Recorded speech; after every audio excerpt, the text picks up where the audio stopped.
In a world where power is measured by boardroom deals and billion-dollar contracts, a single voice can seem like nothing at all.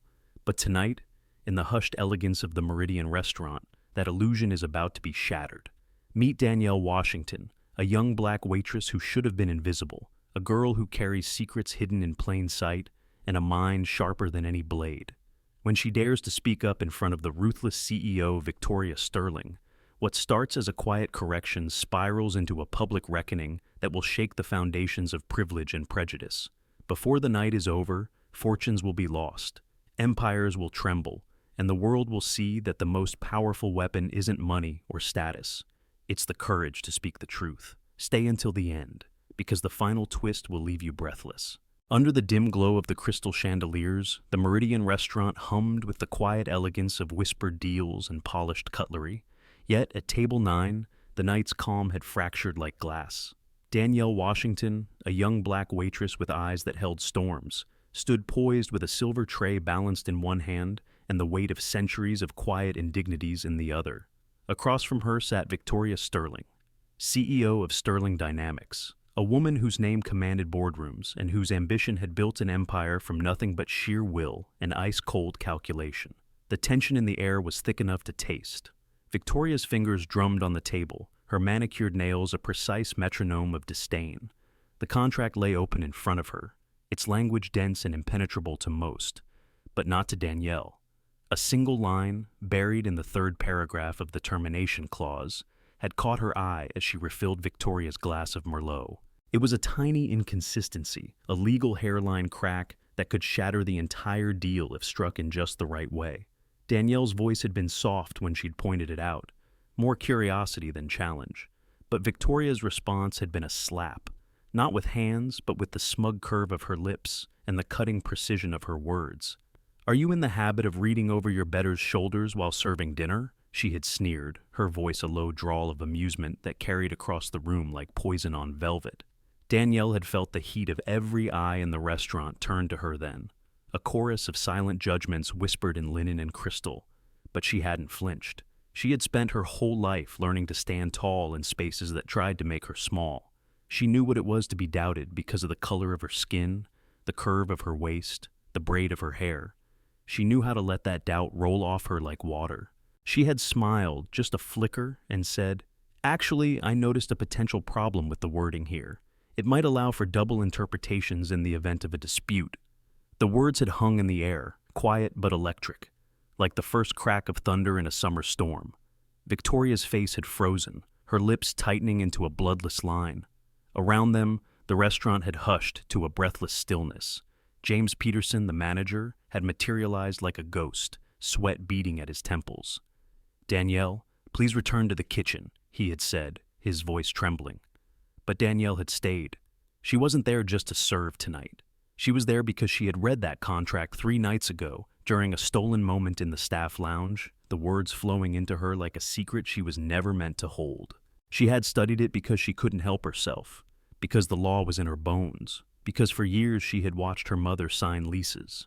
She couldn't read in contracts she didn't understand, because she had promised herself she would never be powerless like that again. Victoria's eyes had narrowed, a predator's gleam. "Do you have any legal training?" she had asked, her tone sugar-sweet and deadly. Danielle had paused, feeling the weight of every word she might say, every possible outcome balanced on the edge of her tongue. "A little," she had said finally, her voice as calm and steady as the tide. Victoria's laughter had been brittle, sharp enough to cut. "A little? How quaint." "Very well, miss." "Washington," Danielle had said. "Danielle Washington." "Miss Washington," Victoria had purred, her smile stretching like a knife. "Since you're so sure of yourself, I challenge you to translate this entire contract, every clause, into plain language a child could understand. Right here, right now." The room had gone still again, the kind of silence that holds its breath, waiting to see who would break first.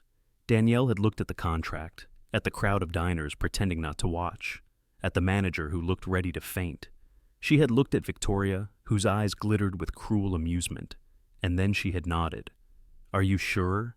she had asked quietly, her voice a calm sea in the middle of a storm. "Because once I start, I won't stop until I've finished, and you might not like what you hear." Victoria had leaned back in her chair, folding her arms across her chest, like a queen in her throne. "I'm counting on it," she had said, her tone dripping with condescension. Danielle had felt a slow, steady heat bloom in her chest then.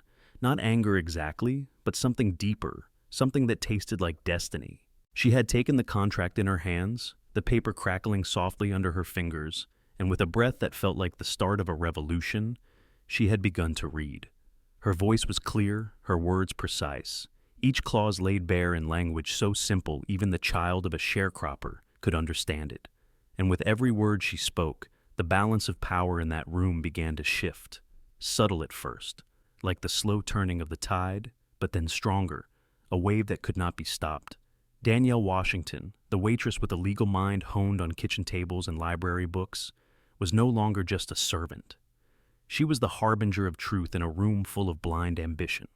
And though no one else in that room knew it yet, the night was about to belong to her Dot.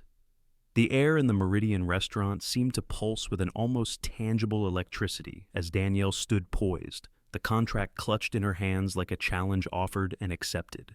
Her heart was steady, her breathing calm, every sense alive to the weight of the moment.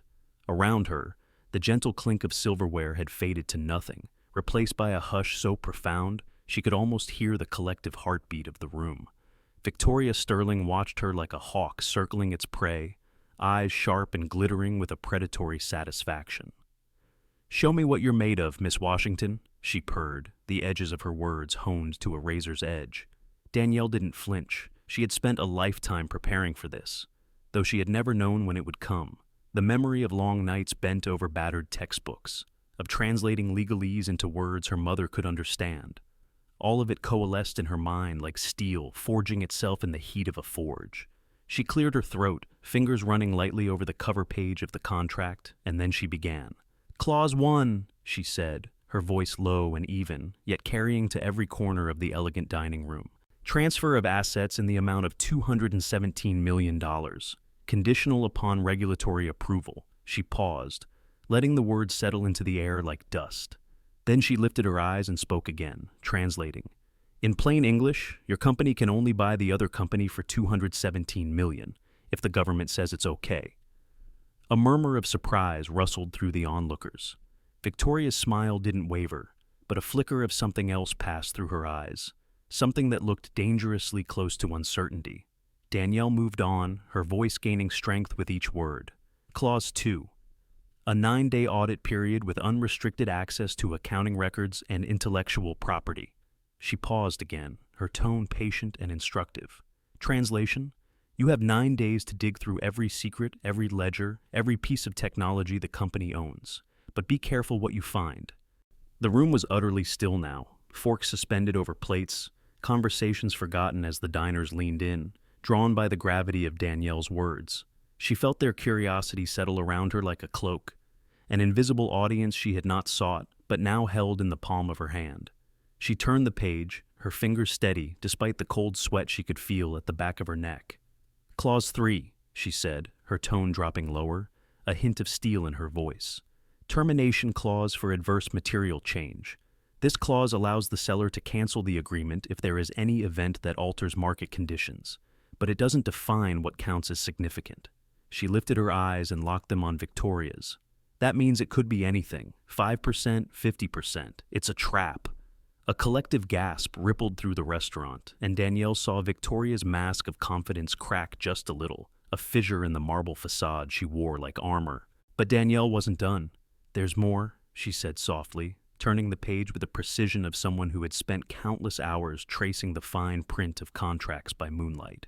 "This same clause allows the seller to keep the $20 million down payment as compensation for administrative costs, even if they cancel the deal.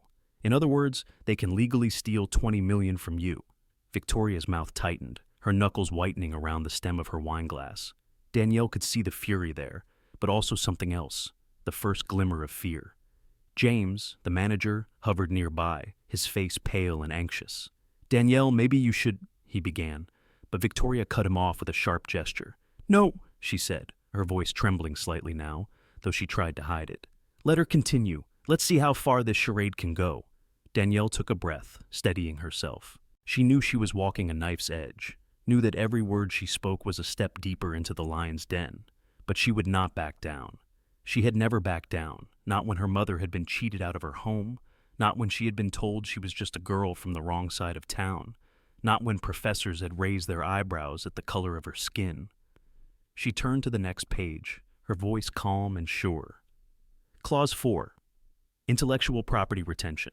This clause states that any innovation developed jointly during the merger remains the property of both parties, even if the deal is terminated. She paused, letting that sink in. Translation: they can use any ideas, any technology your company brings to the table, even if the deal falls apart. They keep your best work, and you get nothing.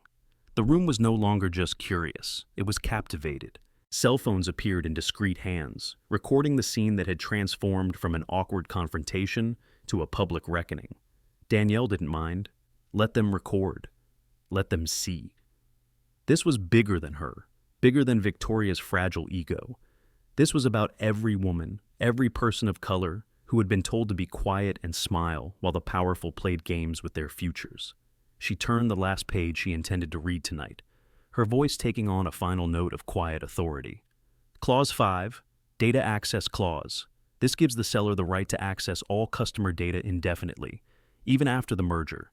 Translation: they can steal your entire customer base and compete directly against you, using the information you paid $200 million to get.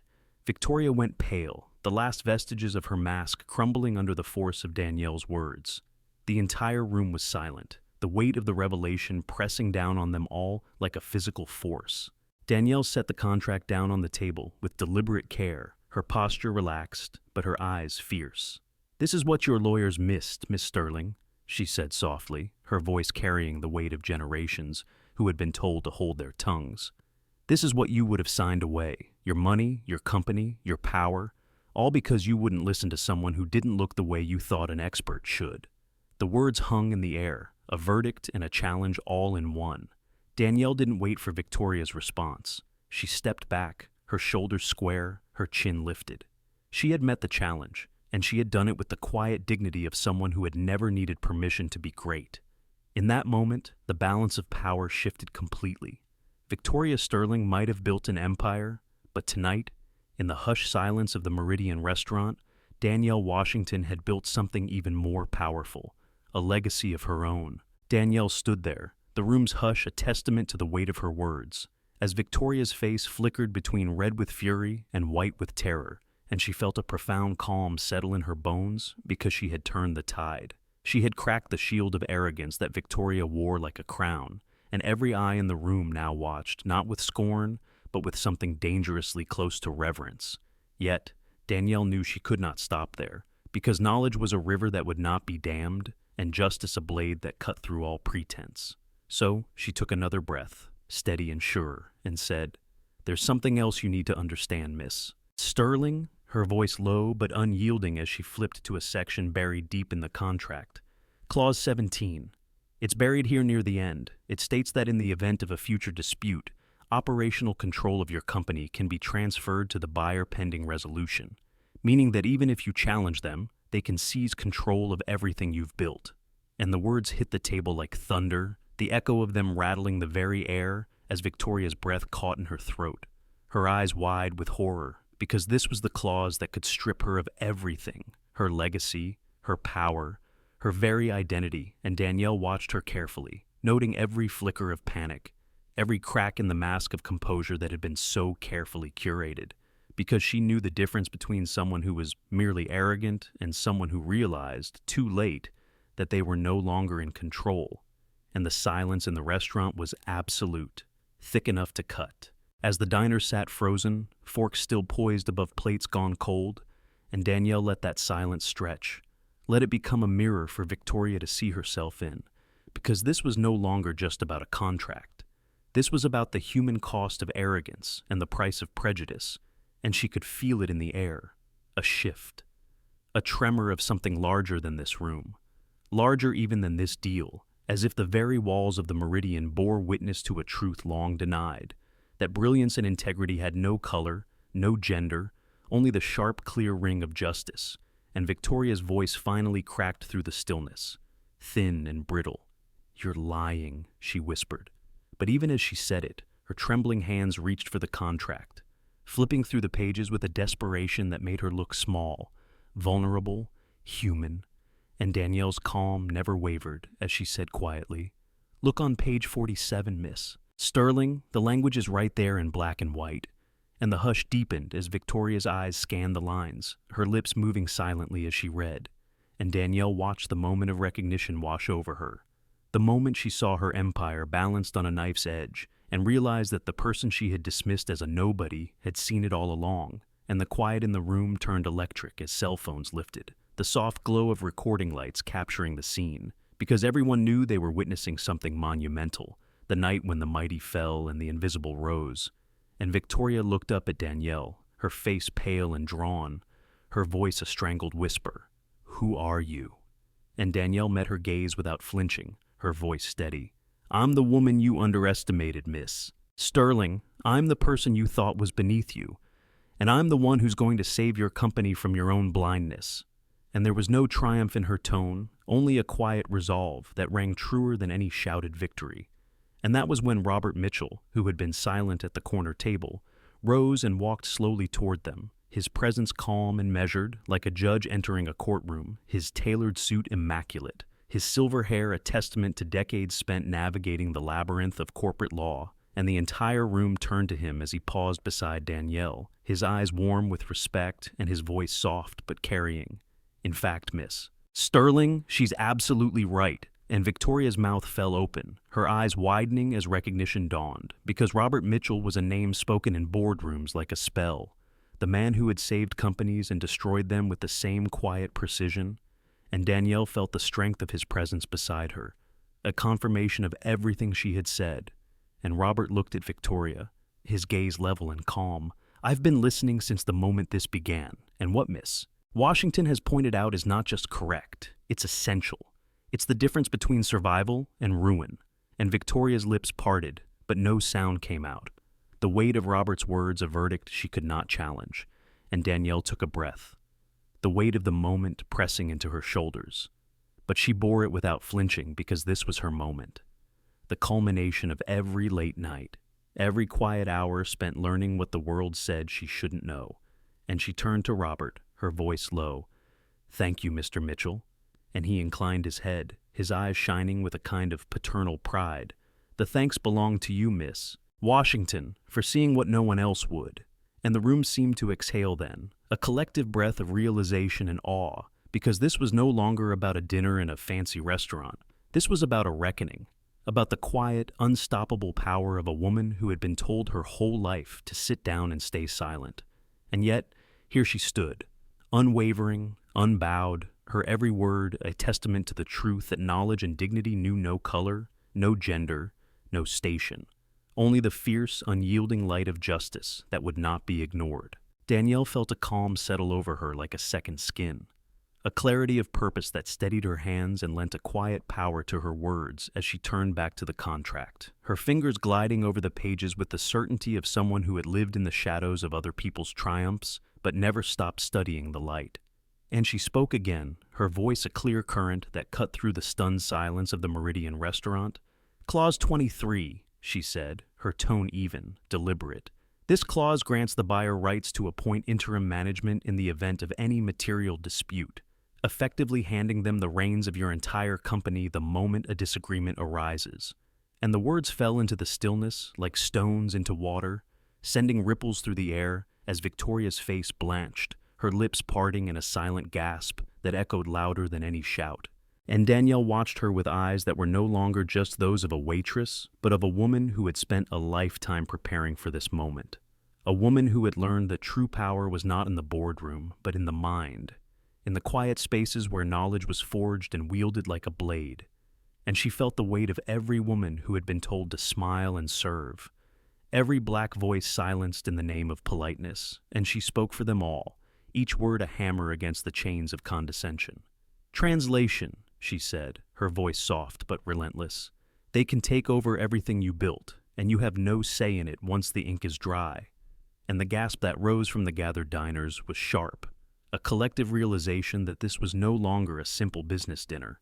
It was a public reckoning, a courtroom where the gavel was the truth and Danielle was the judge, and she could see the moment Victoria realized it too, her shoulders sagging under the weight of the revelation, her fingers trembling as they clutched the contract like a life raft in a sea of her own making.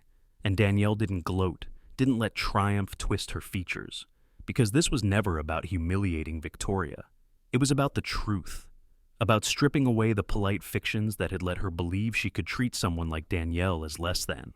And she turned to the crowd, to the silent witnesses who had become her jury, and she let them see her not as a waitress, but as a woman who had claimed her voice, who had turned every slight and every dismissal into a shield of knowledge that no amount of wealth or arrogance could break. And in that moment, she felt something shift, not just in the room but in herself, as if a lifetime of quiet endurance had crystallized into something unbreakable. And she looked back at Victoria, who was staring at her now with wide, unblinking eyes, the color drained from her face, and said, This isn't just about a contract, miss. Sterling. It's about how you see people, how you decide who matters and who doesn't." And her voice was gentle, but it cut like a scalpel, precise and devastating, because she knew that the real battle was never about the language of the contract, but about the assumptions that lay behind it, the belief that some voices didn't matter, that some people were meant only to serve and not to speak. And as she spoke, she saw Robert Mitchell watching her with an intensity that was almost reverent, his eyes alight with a kind of fierce pride that made her heart swell in her chest, because she realized she was no longer fighting this battle alone, that in this moment she carried not just her own voice, but the voices of all those who had been told to stay quiet. And she turned the final page she intended to show them tonight, her tone steady. "Page 47, she said, her voice firm. "This is where it states that the buyer will have access to your entire customer database indefinitely, even after the merger is complete." And she paused, letting the words settle, and then she translated with a blunt clarity that left no room for misunderstanding. "They can steal every client you've ever had and use that information to destroy you from the inside out." And the silence that followed was so complete it felt like the world had stopped turning. Every breath in the room caught in the same moment of realization. And Danielle let that silence linger, because it was in the quiet that the truth rang loudest. And then she spoke again, her voice soft but ringing with finality. "This is what happens when you trust the wrong people to guard what you've built," she said. And though her words were directed at Victoria, they spoke to everyone who had ever sat at a table like this, and wondered if they were truly seen, truly heard. And Victoria's mouth opened, a soundless plea or perhaps a protest, but no words came out. And Danielle watched her carefully, her own face calm, because she knew that what Victoria needed now was not more words, but the hard, undeniable weight of the truth she had tried so hard to ignore. And in that moment, Danielle felt a deep, abiding certainty settle in her chest, the knowledge that she had done what she had come here to do, not just to expose a dangerous contract, but to shatter the illusion that her worth could be measured by her title or the color of her skin. And as she looked out over the room, at the faces turned toward her with a mix of awe and something that looked like respect, she realized that she had become something more than just a woman reading a contract. She had become a symbol, a testament to the quiet power of refusing to be silenced, and she let that truth fill her. Let it lift her chin and square her shoulders, because she knew that this was only the beginning, and she was ready for whatever came next. Danielle held her ground, her pulse steady even as she felt the weight of the moment settle around her like a cloak woven from centuries of silent resistance and quiet dignity, because she understood now more than ever that this was not just about a contract or a dinner. It was about a reckoning, about standing in the light of truth no matter how harsh it might be. And as she lifted her eyes to meet Victoria's, she saw the CEO's mask slip further, saw the cracks running through the porcelain facade of power she had spent a lifetime constructing. And in that crack, Danielle glimpsed something raw and human, fear, not of Danielle, but of the truth she carried, because the truth had no mercy for those who built their empires on arrogance and dismissal. And Victoria's lips parted, her voice trembling as she whispered, "How did you know?" But Danielle didn't answer immediately, because the question was bigger than Victoria's curiosity. It was the echo of every powerful person who had ever looked into the eyes of someone they thought small and seen their own reflection staring back. And after a heartbeat of silence, Danielle said simply, Because I learned a long time ago that knowledge is power, and the only way to protect yourself from the games people play is to understand them better than they understand themselves." And the quiet in the room deepened, a reverent hush, as the truth of her words settled over them all, and she saw heads nodding at distant tables, diners who had come for a meal but had stayed for a lesson in humility and courage. And she felt the strength of that shared recognition, the way it shimmered in the air like something alive. And she turned back to Victoria, her gaze steady. "I've spent years watching contracts like this destroy people who thought they were too smart to be fooled," she said, her voice low and unwavering. "I've seen how a single clause, buried in the fine print, can strip away everything someone has worked for, and I refuse to let that happen again." And Victoria flinched as if struck, because in that moment she realized that Danielle was not just another voice at the margins of her life. She was the conscience she had ignored, the warning she had dismissed, and the reckoning she could no longer escape. And Danielle's calm was a blade now, cutting through every excuse, every rationalization Victoria might have clung to, because the truth had no patience for denial, and Danielle let that truth stand between them, tall and immovable, as she said quietly, "You thought my skin color meant I couldn't understand this, that my apron made me invisible, but what you didn't see is that I've spent every spare moment studying contracts like these, learning how they work, how they trap people who think they're too powerful to be touched." And her words were soft, but they struck like thunder. And Victoria's shoulders slumped under the weight of them, her eyes glassy with a dawning horror that went deeper than any business deal. It was the horror of realizing that the person she had dismissed was the only one telling her the truth. And Danielle felt no triumph in that realization, only a quiet resolve, because she had not come here to humiliate Victoria. She had come here to protect what was worth protecting, to show that power built on respect was stronger than power built on fear. And as she spoke, she felt the eyes of every person in that room on her, not with the judgment she had known all her life, but with something she had rarely felt from strangers: respect. And in that moment, Danielle realized that this was not just a victory for her. It was a victory for everyone who had ever been underestimated, everyone who had been told to serve quietly and not to speak. And she let that knowledge fill her, steady her, because she knew the battle was not over yet. And as she looked at Victoria, whose hands trembled now around her wine glass, she said softly, "I'm not here to destroy you, miss. Sterling, I'm here to save you from yourself." And the hush in the restaurant deepened, because they all heard the truth in her voice, the quiet certainty that came from a place deeper than anger or pride. It came from a wellspring of determination that no prejudice could ever touch. And she took a breath, her eyes never leaving Victoria's, and she said, "But you have to understand that this isn't about me. It's about everyone who has ever been told they don't belong at the table, everyone who has been forced to prove their worth twice over just to be heard." And her voice softened then, a note of compassion weaving through the steel, because she understood that even those who sat at the top of the world could be blind to their own weaknesses, and she wanted Victoria to see that, to understand it not as a threat, but as a gift, because the real power of knowledge was not in using it to destroy, but in using it to heal, to build something stronger than the walls of prejudice and fear. And as she finished speaking, the room seemed to hold its breath, the weight of her words settling over them like a benediction. And in that silence, Danielle saw something she had never expected to see in Victoria's eyes, a flicker of understanding, the faintest glimmer of a soul beginning to awaken to the consequences of its own blindness. And Danielle held that gaze, steady and unflinching, because she knew that the fight for dignity was not won in a single moment. It was won in every moment, in every choice to stand firm in the face of doubt and to speak the truth even when it was unwelcome. And as she stood there, the contract still clutched in her hand, she knew that she had done more than prove her worth.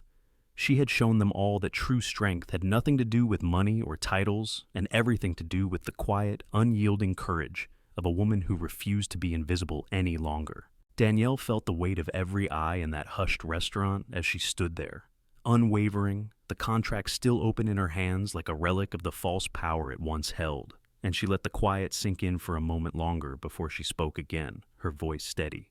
"Miss Sterling," she said, her tone soft but carrying like a bell in the stillness, "I understand this contract because I know what it feels like to be at the mercy of words you didn't write, to have your future decided in rooms where no one like you was ever meant to be. And there was a tremor in Victoria's breath, a quiver that spoke of more than just fear of losing money. It was the raw, cutting fear of a woman who had built her life on certainty, now forced to confront that she had missed something vital, something that had been there in front of her the whole time, wearing an apron and a quiet smile. And Danielle let her own voice fill the spaces where doubt had once lived. I've watched my mother sign contracts she didn't understand, watched her lose everything she'd worked for, because no one bothered to tell her what the fine print meant. She continued, each word a memory and a promise. I promised myself that I would never let anyone else be trapped by the same lies. And as she spoke, her voice didn't waver, didn't crack, because she knew the power of her story was not in the pain, but in what she had done with it, in the knowledge she had turned into armor. And she could see the realization settling on Victoria's face, the flicker of comprehension that this was not just about a single deal, but about a lifetime of doors slammed shut and opportunities denied. And Danielle's calm was a force of nature now, as she said, "That's why I read this contract, not to challenge you or embarrass you, but because I know the price of ignorance, and I refuse to let it be paid by people who believe they're too important to listen." And the hush in the room deepened, became reverent, because they could all see that this was no performance. This was truth laid bare, the quiet, searing light of justice spoken not in anger, but in an unshakable belief that everyone deserved to understand the choices that shaped their lives. And Victoria's lips parted as if to speak, but no words came out, only the hollow, shuddering breath of someone who had realized too late that the ground she stood on was quicksand. And Danielle's expression softened then, not with pity, but with a kind of resolute compassion, because she knew that even those who had never known the sharp sting of being dismissed still carried the burden of their own mistakes. And she said, "You asked me who I am, miss. Sterling, and the truth is, I'm no one special. I'm just someone who decided that knowledge was worth fighting for, that dignity was worth demanding, even in the smallest, most overlooked corners." And her voice was low, but it carried like a hymn through the hushed restaurant. And in that moment, she felt the power of her own words settle in her chest like a promise, unbreakable and true. And she turned her gaze to the diners around them, her eyes sweeping over the faces of strangers who had become witnesses to a transformation they hadn't expected, but would never forget. And she said softly, "If any of you have ever been told that you didn't belong, that you weren't enough, let tonight be a reminder that you are more than the labels the world tries to put on you." And the quiet intake of breath that followed was a testament to the resonance of her words, a ripple of understanding that moved through the room like a tide. And Danielle knew then that this was bigger than her, bigger than Victoria's pride or her own need to be heard. This was about the power of seeing each other clearly, of refusing to let prejudice define the boundaries of possibility. And she let that knowledge fill her with a calm that was almost holy. And she looked back at Victoria, whose face had gone pale, her hands trembling around the edges of the contract as if it were a lifeline she no longer trusted. And Danielle said quietly, "I'm not your enemy, miss. Sterling, I'm the truth you've been trying not to see." And there was no malice in her voice, only a quiet finality that was more powerful than any threat, because it was the truth. And the truth did not need to shout to be heard. And in that moment she felt the shift, felt the weight of her words settle into the bones of the room. And she knew she had done what she had come here to do. Not to win or to defeat, but to reveal, to let the light in where it had been shut out. And as she stood there, the contract still open in her hands, she felt the first stirrings of something new in the air. Not just respect, but something deeper, something like hope. And she held on to that, let it steady her even as she knew the night was not yet over. Because the real test of power was not in how you wielded it, but in how you used it to lift others up. And Danielle Washington, the girl who had grown up learning to read the fine print so her mother wouldn't be fooled, stood tall and unflinching in the face of everything the world had told her she couldn't be. And she knew that no matter what happened next, she had already won the most important victory of all, the victory of refusing to be small. Danielle felt the quiet in the restaurant settle into her bones like a balm, the hush of people who had seen something they couldn't look away from, and she let that stillness fill her with a calm that was almost electric, because she knew this wasn't just about contracts and signatures. This was about the silent battles fought in rooms where voices like hers were never meant to rise, and she looked at Victoria, whose face was pale and drawn, her lips parted in a silent question she couldn't quite bring herself to ask. And Danielle spoke softly, her voice as gentle as it was unyielding. "I know this is hard for you to hear, miss Sterling, but I need you to understand that I'm not here to humiliate you. I'm here to show you that the world doesn't end at the edges of your comfort." And the words cut through the air with the weight of 1,000 truths unspoken, because Danielle knew this wasn't just about her or even about Victoria. It was about everyone who had been told to keep their heads down and their voices soft. Everyone who had been made to feel small in spaces they had every right to claim. And as she spoke, she felt the memory of her mother's quiet dignity, the way she had signed lease agreements she couldn't read, with a hope that no one would take advantage of her trust. And Danielle's voice was a promise to every woman like her mother who had learned too late that trust, once broken, could become a chain. And she let that memory steady her as she looked at Victoria and said, "You're not the first person to look at me and see someone who doesn't belong, and you won't be the last. But tonight, I'm not asking for permission to be here. I'm telling you that I am," and the hush that followed was the hush of people holding their breath, of a world pausing to witness the quiet strength of a woman who had refused to be silent. And Danielle turned then, her eyes sweeping over the diners who had become her unexpected audience. And she spoke to them all, her voice warm and resolute. "You've seen tonight what happens when we decide that the truth matters more than comfort, that dignity matters more than appearances, and I hope you remember this moment the next time you're told to stay quiet for the sake of someone else's pride." And her words were a lifeline for those who had never been given permission to speak, an invitation to see themselves in her courage. And she let that message ring out, unafraid of how it might land, because she had spent too long learning to speak softly, and she was done softening the truth for anyone. And in that moment, she realized that Victoria wasn't the only one whose world had shifted, because Danielle felt something inside her settle into place, a quiet certainty that no matter what happened next, she would never again be content to stand in the background. And as she turned back to Victoria, she saw the CEO's eyes glisten with a sheen that was not entirely from fear. There was something else there too, something that looked dangerously close to understanding. And Danielle held that gaze, steady and calm, because she wanted Victoria to see that this wasn't about victory or defeat. It was about respect, about the simple, undeniable fact that everyone deserved to be seen for who they were, not just the roles they were expected to play.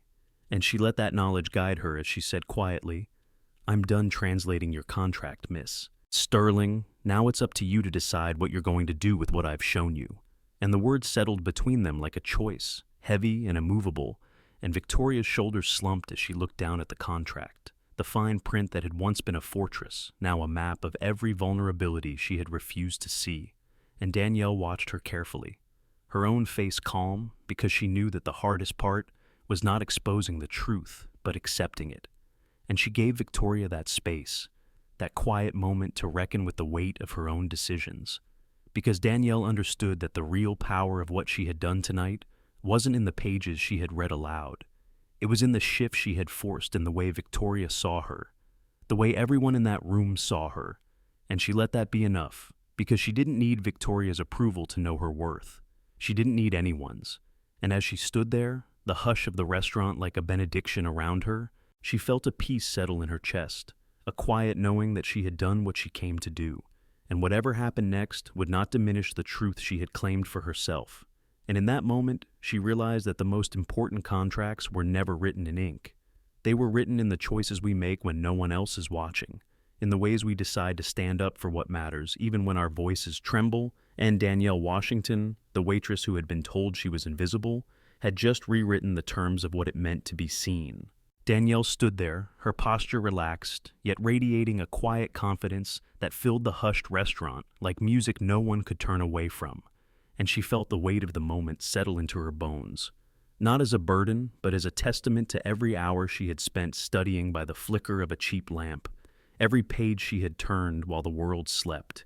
And she met Victoria's wide eyes without flinching, her own gaze steady as a lighthouse in the storm, because she knew this was the final turn of the blade, the moment when words became consequences and illusions were stripped bare. And as Victoria's fingers tightened around the edges of the contract, trembling with the knowledge of what she had nearly signed away.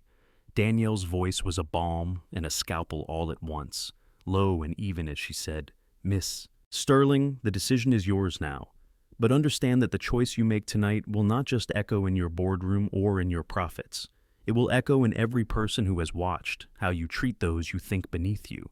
And she let that truth hang in the air, heavy and unshakable, because she wanted Victoria to understand that this was bigger than her company, bigger than her pride. This was about the way we choose to wield the power we are given and the respect we show to those we think can do us no harm. And Danielle felt that understanding settle like a hush in her own soul, because she had spent a lifetime waiting for someone to give her permission to speak, and tonight she had given it to herself, and she would never ask for it again. And as she stood there, the hush of the restaurant became something holy, a silence that bore witness to the simple, unbreakable truth that dignity had no color, no job title, no uniform.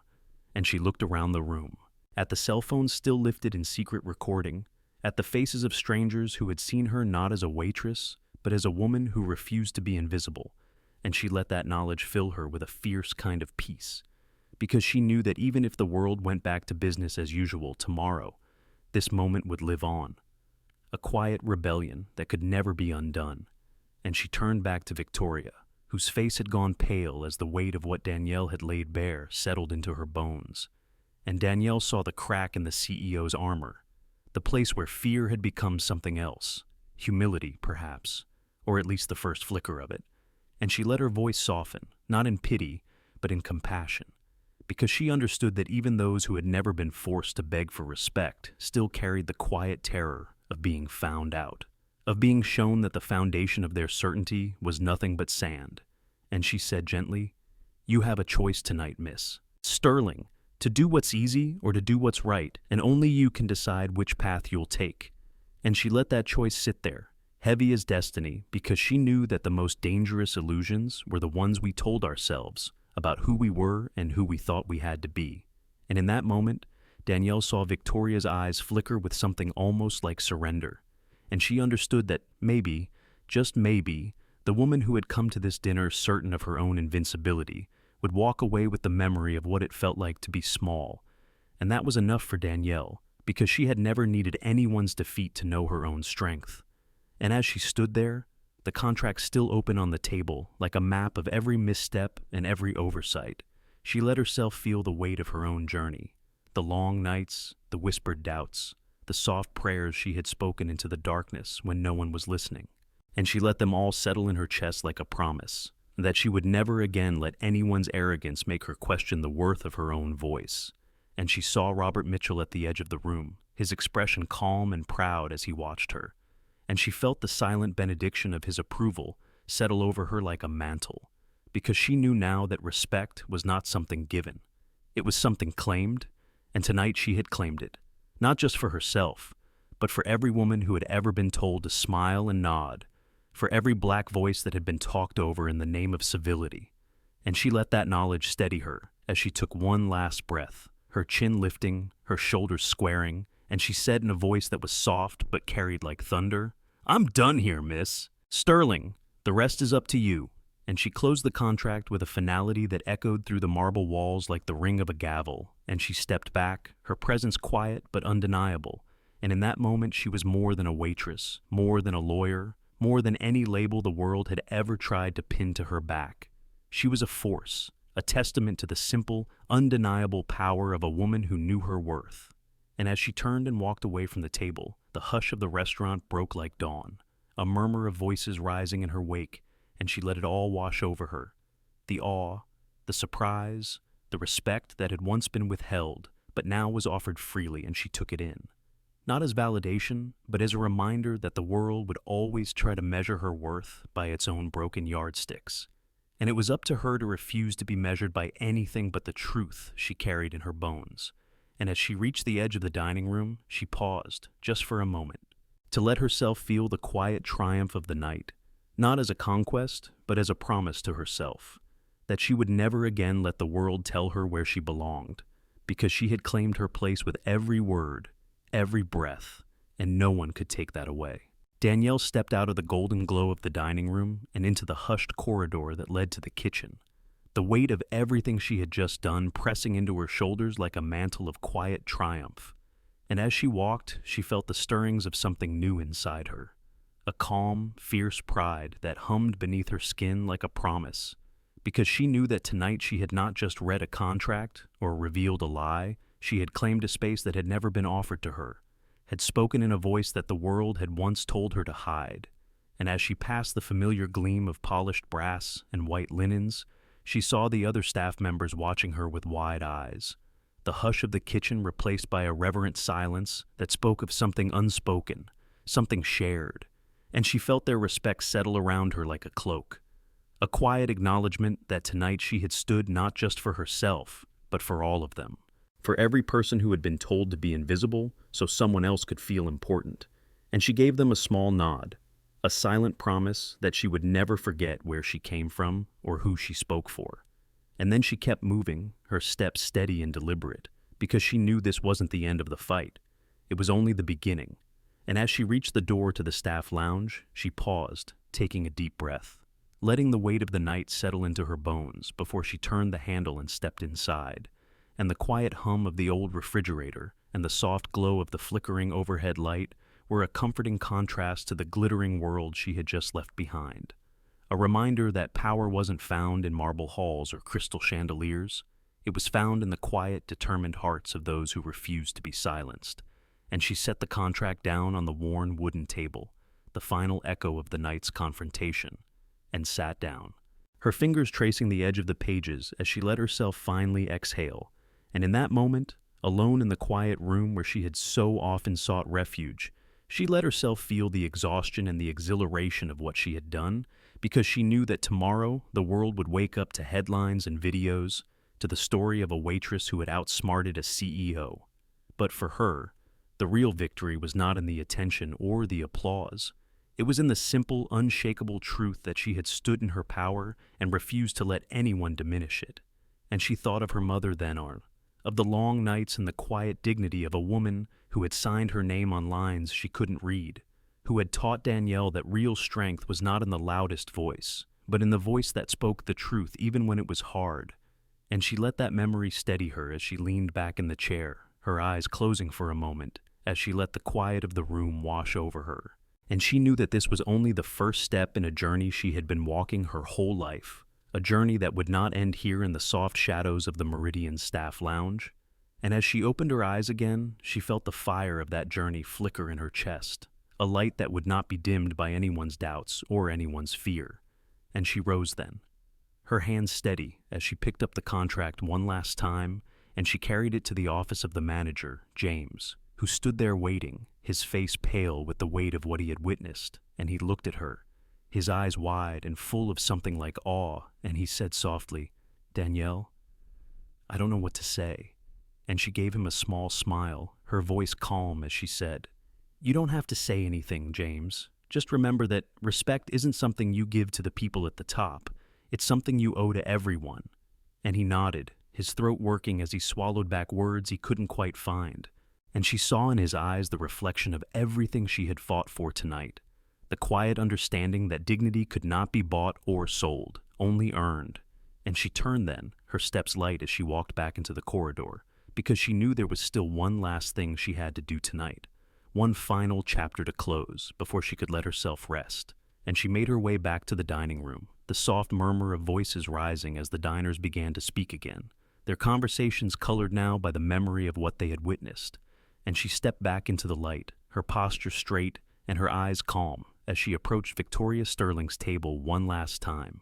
And the room seemed to quiet around her, the weight of 100 eyes turning to watch as she paused before the woman who had once tried to make her feel small. And she looked at Victoria, whose face was pale and drawn, the contract still in her trembling hands. And Danielle spoke softly, but with a power that filled the space between them. "I'm done here, miss Sterling. But I hope you remember that tonight wasn't about me. It was about every voice you chose not to hear and every truth you chose not to see."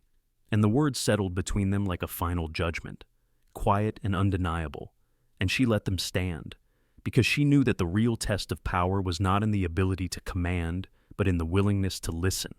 And she turned then, her chin lifted and her shoulders straight, and walked out of the restaurant into the cool night air, her breath catching for a moment in the crisp silence of the city that had always seemed to belong to someone else. And she let herself feel the weight of that night, the way it had changed her, and the way it had changed everything. And she knew that tomorrow the headlines would write their own stories. But tonight, in the quiet of her own heart, she had written the only one that mattered, the story of a woman who refused to be invisible any longer. Danielle stepped out into the cool night air, the hush of the restaurant replaced by the distant murmur of the city beyond. And she let the cold brush against her skin like a baptism, a cleansing of everything she had left behind in that glittering room, because she knew that tonight she had not just spoken her truth, she had claimed it, made it real in a way that could never be undone. And as she stood there on the quiet sidewalk, the glow of streetlights painting her face in soft gold, she let herself feel the weight of it all, the quiet triumph and the slow burn of exhaustion that came from carrying more than her own name in that room, because she had stood for every woman who had been told to sit down, for every black girl who had learned to hold her tongue so she could hold on to her job, and she had shown them all that there was power in the quiet, in the calm certainty of a voice that refused to be silenced. And as she took a breath, she felt the ache in her shoulders and the fierce humming light in her chest that told her she had done what she was meant to do. And she let herself smile, just a small curve of her lips, because she knew that tomorrow the world would spin on as if nothing had happened. But she also knew that for her, everything had changed, because tonight she had stepped out of the shadows and into the light of her own making. And she turned then, her steps sure as she walked down the quiet street, the city unfolding around her like a map of possibility. And she thought of all the places she had yet to go, all the doors she had once thought closed to her, and how tonight she had found a way to open them, not by asking permission, but by refusing to be ignored. And she thought of her mother's hands, the quiet strength in them, even when the world tried to break her spirit. And she felt that strength in her own bones now, a lineage of women who had learned to make do with what they were given and to fight for what they deserved. And she carried that with her as she made her way home, the soft hush of the city, a promise that there would be more battles to fight, more truths to speak. And she was ready because she knew that the world would always have a place for people like Victoria Sterling. But it was up to women like her to carve out a space where their voices would not be stolen. And as she reached her building, the familiar creak of the door and the soft glow of the worn stairs welcomed her like an old friend. And she let herself pause at the threshold, taking one last breath of the cold night air before she stepped inside, the door closing behind her with a quiet finality that felt like the closing of one chapter and the opening of another. And she climbed the stairs slowly, each step a reminder that the journey was far from over, but that tonight she had proven she could walk it on her own terms. And she thought of Victoria, of the way her face had crumpled when the truth had finally broken through the shell of her pride. And she felt a flicker of something that was not quite pity and not quite triumph, because she knew that Victoria would have to live with the knowledge of what she had almost lost. And Danielle hoped that maybe, just maybe, she would learn from it, because the real victory was never in another's downfall, but in the possibility of their redemption. And she reached her door, her key steady in her hand, and as she turned it in the lock, she felt a quiet satisfaction settle in her chest, because she knew that no matter what happened next, she had already claimed something no one could take from her, the right to be seen, the right to be heard, and the right to speak the truth even when it cost her everything. And she stepped inside her small apartment, the familiar scent of coffee and old books wrapping around her like a comfort. And she let herself breathe, really breathe, for the first time since she had stood in that restaurant and felt the eyes of the world on her.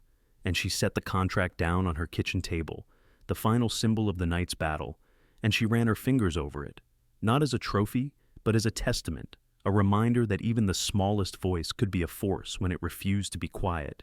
And she made herself a cup of tea, the simple ritual grounding her in the soft quiet of her own space. And she sat down, the steam rising in gentle spirals, and she let herself rest, her eyes closing for a moment as the warmth of the cup seeped into her palms. And she knew that tomorrow she would face new challenges, new doubts, but she also knew that she would meet them with the same quiet courage that had carried her through tonight, because she had learned that true strength was not in the loudest shout or the sharpest blade, but in the steady, unshakable voice that said, "I am here and I will not be moved." And as she sat there, the city beyond her window, a quiet hum of possibility. She let herself believe in that truth and in the woman she had become. Danielle woke the next morning with the first rays of dawn peeking through her thin curtains, the pale light casting long, soft shadows across her small apartment. And for a moment, she lay still in the quiet, letting the memory of the night before wash over her like a tide, because she knew that what she had done wasn't just a victory in a single moment. It was the culmination of every time she had been told she wasn't enough, every time she'd been made to feel like her voice was a footnote in someone else's story. And she let herself feel the weight of that, the quiet gravity of knowing that she had stood her ground, not in anger, but in truth. And she rose then, her movements deliberate and unhurried, because she knew that the world wouldn't pause for her to catch her breath. But she also knew that she had found a new rhythm, one that was hers alone, and she brewed a cup of coffee, the rich, bitter scent filling the small space like a promise of the day to come. And she sat at her table, the contract still there, a silent witness to everything that had been said and everything that had been broken open, and she traced her fingers over the pages one last time, not to relive the confrontation, but to remind herself of the power that lay in seeing what others chose to ignore. And she thought of Victoria, of the way her eyes had widened when the truth had settled in. And Danielle hoped that maybe, just maybe, the woman who had once seen her as invisible would carry that lesson forward, because she knew that real change never came from humiliation. It came from the quiet, persistent insistence on seeing each other clearly. And as she sipped her coffee, she thought of Robert Mitchell, of the way he had watched her with a calm respect that had nothing to do with the clothes she wore or the title she carried. And she felt a quiet gratitude for his presence, not as a savior, but as a witness. Someone who understood that power was not about who sat at the head of the table, but about who had the courage to speak when it mattered most. And she knew that his mentorship would be a steady hand in the days to come, but she also knew that the real work was hers alone, and she was ready for it, because last night she had proven to herself that she was more than enough. And as she finished her coffee, she let the last of her fears slip away, because she had learned that courage wasn't the absence of fear, it was the refusal to let it dictate the terms of your life. And she dressed carefully, choosing a simple blouse and slacks that made her feel both strong and comfortable, because she knew that today was the first day of a new chapter. And she walked out into the morning light, her steps quiet but certain, because she had no illusions that the world had changed overnight. But she also knew that she had changed, and that was enough to start. And as she made her way to the bus stop, she felt the weight of every woman who had come before her settle in her chest like a steady drumbeat, a quiet anthem of all the voices that had been silenced and all the voices that would no longer be. And she carried them with her like a shield, because she knew that every time she spoke, she was speaking for more than just herself. And she was determined never to forget that. And the ride to the office was quiet, the city slowly waking around her, and she watched the sun break over the rooftops, the light gilding the edges of the buildings in gold, and she let herself believe, just for a moment, that maybe there was something holy in the quiet of a new day, something that whispered of possibilities she hadn't yet dared to dream. And she stepped off the bus, her head held high, her shoulders straight, because she knew that there would be more battles to fight and more voices to raise, and she was ready for them all. And when she arrived at her temporary job, still filling in at the restaurant while she mapped out her next steps, she was greeted not with the wary glances of the day before, but with something softer, something that looked like respect. And James, the manager who had once tried to hush her, met her gaze with a small, uncertain smile, and she nodded back, a quiet understanding passing between them that no apology could have carried. And she moved through the kitchen with a calm surety, her movements deliberate, her presence undeniable, because she knew now that she could serve coffee and still stand as a testament to the strength of her convictions. And she refused to let anyone ever again confuse the uniform she wore with the worth of the woman inside it. And as the morning wore on, the soft hum of the restaurant, a backdrop to her quiet thoughts, she let herself smile because she knew that the world would keep trying to tell her who she was supposed to be. But she had already decided who she was, and no one could take that from her now. And when the lunch rush came and went, she stepped outside for a breath of fresh air, the city alive around her. And she thought of the night before, of the way she had spoken the truth not in anger, but in quiet certainty. And she knew that was the kind of power that could never be undone. And she let herself hope that tonight, somewhere in a quiet office, Victoria Sterling was reading that contract again, not as a fortress, but as a warning. And she hoped that maybe she was remembering the voice of the woman who had dared to speak when no one else would. Because Danielle knew that real change started not with grand gestures, but with the quiet, persistent insistence that everyone deserved to be seen. And as she turned back to the restaurant, the soft glow of the afternoon sun on her face, she felt a calm certainty settle in her chest. She was done waiting for the world to tell her she was enough. She already knew.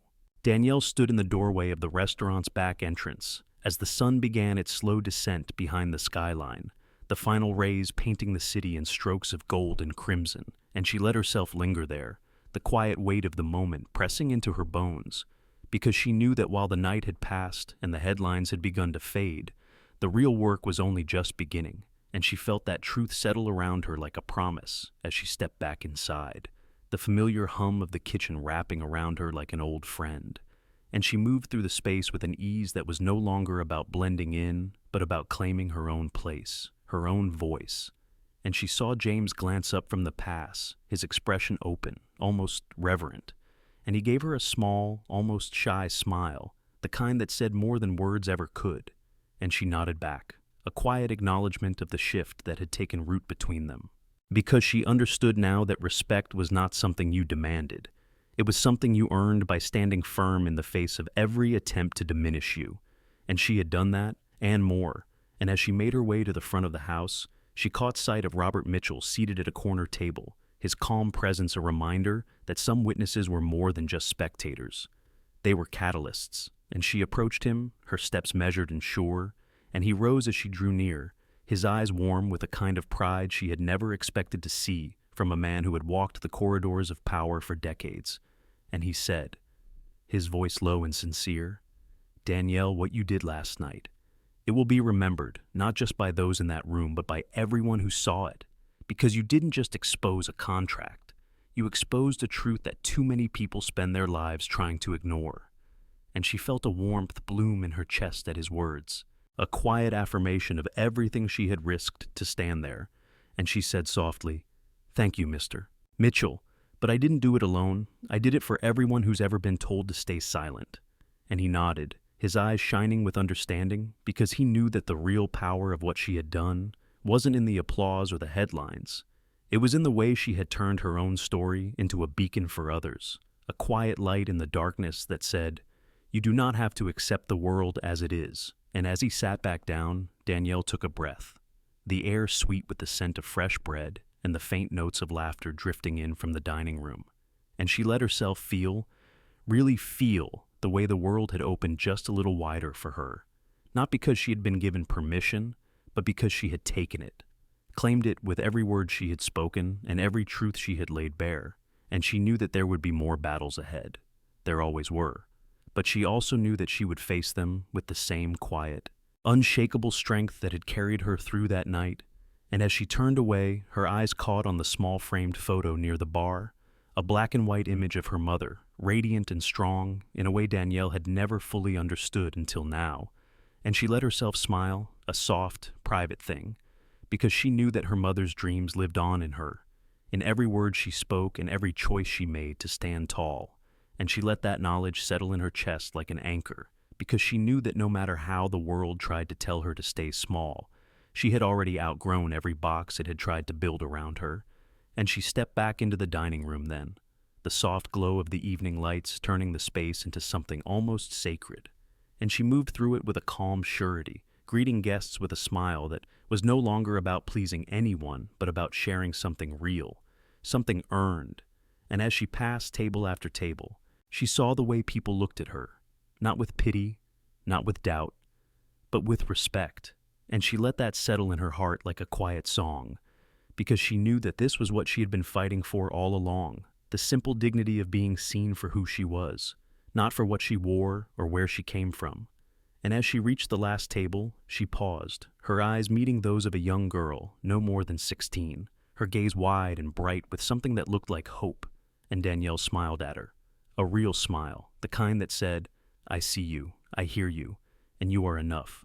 And in that moment she knew that this was the truest victory of all, not the contract she had exposed or the empire she had shaken, but the quiet, undeniable truth that every act of courage, no matter how small, had the power to change the world. And as she straightened her shoulders and took a deep breath, she knew that this was only the beginning, that she would carry this night with her into every room she entered, every story she told, and that she would keep speaking, keep standing, because she had learned that the most powerful voice in any room was the one that refused to be silenced. And Danielle Washington, once a waitress, now a warrior of truth, stepped into her future with a heart that would not be bowed and a voice that would never again be quiet. And so, in the flickering glow of that restaurant's chandeliers, Danielle Washington showed the world that dignity and truth can silence even the loudest arrogance. She turned what was meant to be her humiliation into a victory of quiet power, a victory for everyone who has ever been underestimated because of the color of their skin, the cut of their uniform, or the weight of someone else's bias. What happened that night was more than a clash between a billionaire and a waitress. It was a reminder that real power doesn't come from titles or contracts. It comes from the courage to speak up. If you've ever felt small in the face of power, remember Danielle's story. And if you have your own story of standing up for what's right, share it with us in the comments. Let's prove that no voice is too small to matter. Don't forget to like, subscribe, and join us for more stories that inspire, challenge, and remind us that respect begins with listening.